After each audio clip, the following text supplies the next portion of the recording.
Dans l'exercice 21, page 285, au début, on vous demande de construire un patron d'un cube d'arête 4 cm. Donc, c'est-à-dire qu'on va avoir un pavé droit dont toutes les longueurs font 4. Donc, ce qu'on va faire, c'est qu'on va faire, nous, par exemple, la face de devant, de dessus, de derrière et de dessous en un seul bloc. On sait que ça va être 4 carrés de 4 cm. Donc, ce qu'on va pouvoir faire, au lieu de faire nos 4 carrés un par un, on va pouvoir faire nos 4 carrés d'un coup. Donc je vais tracer un segment de 16 et toutes les 4 cm, je vais me faire un petit trait pour mon repérage. Donc ici, je vais pouvoir faire mes 4 carrés qui vont être face du dessus, face de derrière, face du dessous, face de devant. On sait que la longueur est de 4 cm. Et donc je vais retracer ici un segment de 16. Et donc j'ai bien mes 4 cm. Donc je referme mes 4 carrés.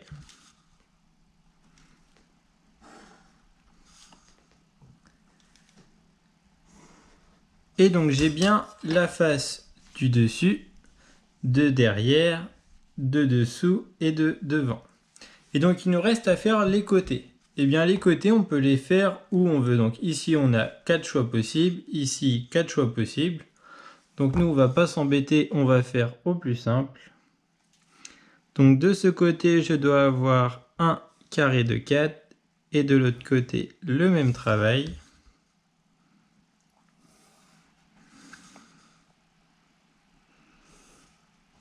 Et donc je referme. Et j'ai bien ici mon patron de cube d'arête 4 cm. Dans la suite de l'exercice, nous devons faire un pavé droit de longueur 5 cm, de largeur 3 et de hauteur 2 cm. Donc on va utiliser le même procédé que pour faire le patron du cube, c'est-à-dire que je vais faire ma face du dessus, ma face de devant, ma face du dessus, ma face de derrière et ma face de dessous. Donc ma face de devant, c'est un rectangle de 5 sur 2. Ma face du dessus, elle fait encore 5, mais elle est de largeur 3. Ensuite, j'ai ma face de derrière où je vais à nouveau retrouver mon rectangle de 5 sur 2. Et ma face du dessous qui va être à nouveau un rectangle de 5 sur 3. Et donc ensuite, il nous reste les côtés à faire. Donc les côtés, ça va être deux rectangles de 2 cm sur 3 cm.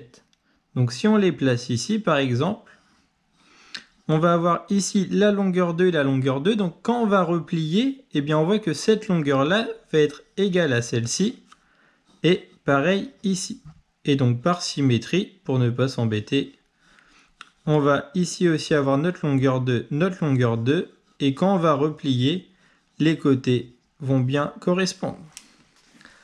Donc au final, on va avoir notre rectangle de 5 cm.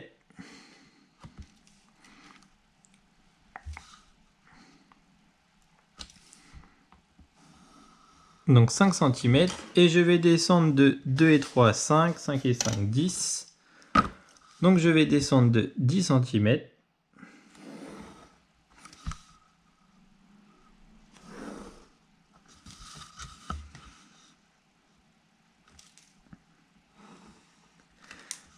Et donc tous les 2, 3, 2 et 3 cm, on va pouvoir tracer nos rectangles.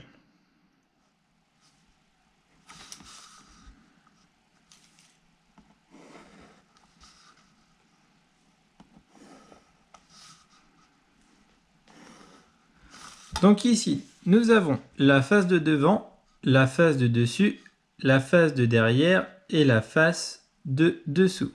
Et il nous reste les côtés à faire. Donc nos rectangles de 3 sur 2. Donc 2 cm par ici, 2 cm de l'autre côté. Notre longueur 2, 3. Et je viens refermer.